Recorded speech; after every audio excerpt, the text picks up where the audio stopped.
আসসালামু আলাইকুম। শিরোনামে আমন্ত্রণ জানাচ্ছি আমি ফারজানা ইয়াসমিন। জুলাই আগস্ট গণ অভ্যুত্থানে গণহত্যাকারী আওয়ামী লীগের বিচার নিশ্চিত করা ও তাদের রাজনীতি নিষিদ্ধের দাবিতে প্রধান উপদেষ্টার বাসভবন, রাষ্ট্রীয় অতিথি ভবন যমুনার সামনে অবস্থান নিয়ে বিক্ষোভ কর্মসূচি পালন করছেন বিক্ষুব্ধ ছাত্র জনতা ও বিভিন্ন রাজনৈতিক দলের নেতাকর্মীরা। রাতভর সেখানে অবস্থানের পর সকালেও বিক্ষোভ প্রদর্শন করছেন তারা। রাতে জাতীয় নাগরিক পার্টির দক্ষিণাঞ্চলের মুখ্য সংগঠক হাসনাত আবদুল্লাহ সামাজিক যোগাযোগ মাধ্যমে এই কর্মসূচির ডাক দেন। রাত 10টার পর থেকে দলটির নেতাকর্মী ছাড়াও সাধারণ মানুষ যমুনার সামনে সমবেত হতে থাকেন। দাবি না মানা পর্যন্ত কর্মসূচি চালিয়ে যাবার ঘোষণা দেন তারা। এ সময় দলটির আহ্বায়ক নাহিদ ইসলাম ছাড়াও হেফাজতে ইসলাম ও ইসলামী ছাত্র শিবিরের নেতাকর্মীরাও বিক্ষোভে অংশ নেন। আওয়ামী লীগ নিষিদ্ধের কোনো এজেন্ডা সরকার না রাখায় ক্ষোভ জানান তারা। আওয়ামী লীগের বিচার নিয়ে তালবাহানা করা হচ্ছে এবং বিভিন্ন হামলার আসামিদের জামিন দেওয়া হচ্ছে বলে অভিযোগ বিক্ষুব্ধদের। দাবি আদায়ে জুলাইয়ের সকল শহীদ পরিবার ও আহতদের আবারও রাজপথে নেমে আসার আহ্বান জানানো। দোসরাই মূলত দেশের ক্ষতির জন্য সবচেয়ে বেশি দায়ী। সেই দলকে নিষিদ্ধ ঘোষণা করার জন্য মূলত আজকে রাজপথে আমরা এসেছি। রাজনৈতিক দলগুলোর কাছে আমরা এটাই আশা করছি যে সর্বপ্রথম যে সংস্কার হবে সেটা হলো আওয়ামী লীগ নিষিদ্ধ।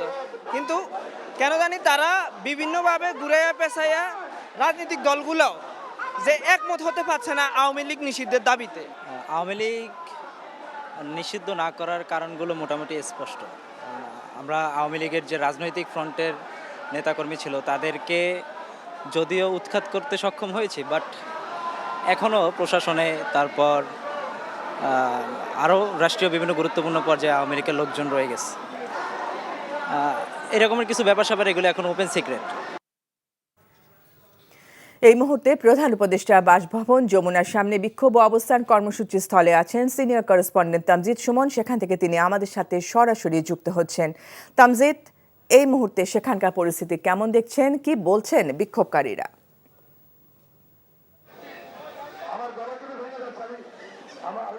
এখানে পরিস্থিতি আসলে প্রধান উপদেষ্টা বাসভবনকে ঘিরে একটা অবস্থান কর্মসূচি চলছে এবং এই অবস্থান কর্মসূচি থেকে বলা হচ্ছে যে আওয়ামী লীগকে নিষিদ্ধের যে দাবিটা, সেই দাবিটি জানানো হচ্ছে। এই অবস্থান কর্মসূচিতে কিন্তু এনসিপির কেন্দ্রীয় যে নেতৃবৃন্দ আছেন তাদের সদস্যরাও আছেন এবং এখানে জামাত শিবিরের সদস্যরাও আছেন, হেফাজতের সদস্যরা আছেন। অর্থাৎ আওয়ামী লীগের যে বিচারের দাবিটি উঠেছে সেটির পাশাপাশি আওয়ামী লীগকে নিষিদ্ধ করার দাবিতে এখানে অবস্থান কর্মসূচি পালন করা হচ্ছে। আমরা এখানে কথা বলেছি, তারা বলছেন যে আওয়ামী লীগের রাজনীতি নিষিদ্ধ করতে হবে এবং এই নিষিদ্ধকরণের সরকারের যে উদাসীনতা, সেই উদাসীনতার বিরুদ্ধেই তারা অবস্থান নিয়েছেন। তারা বলছেন গত দুদিন আগে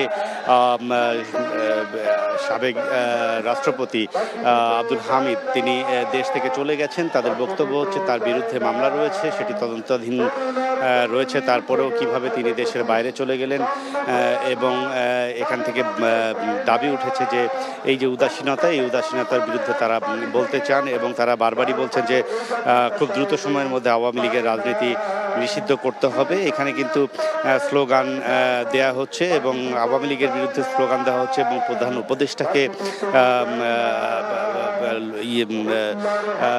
জানানো হচ্ছে যে তারা আওয়ামী লীগের রাজনীতি নিষিদ্ধ চান। সাধারণ ছাত্র, হেফাজতে ইসলাম, জামাতে ইসলামের, জামাত শিবিরের সদস্যরাও এখানে অবস্থান করছেন। সারা রাত কিন্তু এখানে অবস্থান কর্মসূচি ছিল, আপনি জানেন, এবং সেই কর্মসূচির পর সকাল 8টায় তারা একটি সংবাদ সম্মেলনও করেছিলেন এবং তারপরে সকাল থেকে ধীরে ধীরে কিন্তু এখানে লোক আসা শুরু করেছেন। এই মুহূর্তে যে রাস্তাটি রয়েছে সেই রাস্তায় কিন্তু এক পাশে দাঁড়িয়ে তারা এই প্রতিবাদ জানাচ্ছেন এবং আস্তে আস্তে সকাল থেকে বিভিন্ন রাস্তা থেকে, বিভিন্ন এলাকা থেকে প্রতিবাদের জন্য আরও সদস্যরা আসছেন। এই রাস্তাটি কিন্তু আসলে বন্ধ করে দেওয়া হয়েছে। আইন শৃঙ্খলা বাহিনীর সদস্যরা সেই একদম মূল সড়কের যে দুপাশ, সেই দুপাশের সড়ক আটকে রেখেছেন। পায়ে হেঁটে লোকজন যাতায়াত করা ছাড়া এখানে কোনো যানবাহন চলাচল করছে না। তো সব মিলিয়ে এখানে আওয়ামী লীগ নিষিদ্ধের দাবিতেই কিন্তু প্রতিবাদ জানানো হচ্ছে।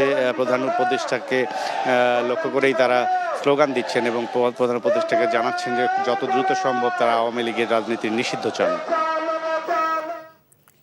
আমরা জানছিলাম রাষ্ট্রীয় অতিথি ভবন যমুনার সামনে থেকে বিক্ষোভের সর্বশেষ খবর।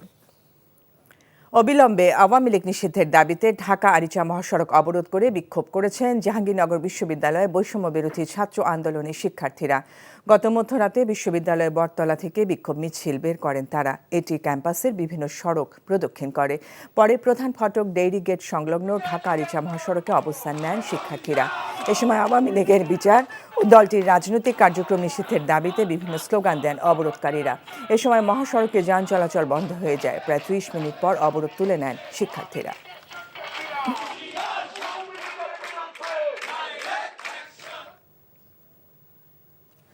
অভিযান শুরুর নাটকীয় 6.5 ঘন্টা পর হত্যাসহ একাধিক মামলার আসামি নারায়ণগঞ্জ সিটি কর্পোরেশনের সাবেক মেয়র সেলিনা হায়াৎ আইভীকে তার বাড়ি থেকে গ্রেফতার করেছে পুলিশ। নারায়ণগঞ্জের অতিরিক্ত পুলিশ সুপার তারেক আল মেহেদি জানান, সিটি কর্পোরেশনের সাবেক মেয়র আইভীর বিরুদ্ধে হত্যাসহ একাধিক মামলা রয়েছে। ভোর 6টার দিকে তাকে গ্রেফতার করা হয়। এ সময় সেখানে তার বিপুল সংখ্যক সমর্থক অবস্থান করছিলেন। গাড়ি বহন নিয়ে পুলিশও ছিল সতর্ক অবস্থানে। এর আগে বৃহস্পতিবার রাত 11:30টার দিকে আইভীকে গ্রেফতারের জন্য নারায়ণগঞ্জ জেলা শহরের দেওভোগ এলাকায় তার নতুন বাড়িতে অভিযান চালায় পুলিশ। এ খবর পেয়ে আইভীর সমর্থকেরা বাড়িটির সামনে অবস্থান নেন এবং দুটি সড়কের 10 থেকে 15টি পয়েন্টে বাঁশ দিয়ে অবরোধ করেন। রাতে তাকে গ্রেফতার করতে গেলে সে সময় তিনি পুলিশের সঙ্গে যেতে রাজি হননি। রাতভর তার বাড়ি ঘেরাও করে রাখার পর ভোরে গ্রেফতার করা হয় আইভীকে। গতকাল রাতে আমাদের একটি অভিযান ছিল, আমাদের সাবেক সিটি কর্পোরেশন মেয়র আইবির রহমান তার বাসায় আমরা অভিযান চালাই এবং ভোরবেলা তাকে গ্রেপ্তার করতে সক্ষম হই। তার নামে সিদ্ধিরগঞ্জ থানায় 3টি হত্যা মামলা এবং ফুতুল্লা থানায় একটি আদালত শিক্ষা মামলা রুজু আছে। আমরা সিদ্ধিরগঞ্জ থানায় একটি হত্যা মামলা তাকে গ্রেপ্তার দেখিয়েছি। তাকে আমরা ডিবি কার্য রেখেছি। আজকে আমরা কোর্টে উপস্থাপন করব। শিরোনাম এটুকুই। এই খবরের ভিডিও সহ আপডেট জানতে ভিজিট করুন এনটিভি অনলাইন www.ntvbd.com। এছাড়াও এনটিভির জনপ্রিয় সব অনুষ্ঠান ও খবরের আপডেট জানতে ভিজিট করুন আমাদের ইউটিউব ও ভেরিফাইড ফেসবুক পেজ। 12টার মধ্যাহ্নের খবর দেখার আমন্ত্রণ রইল। ধন্যবাদ সবাইকে।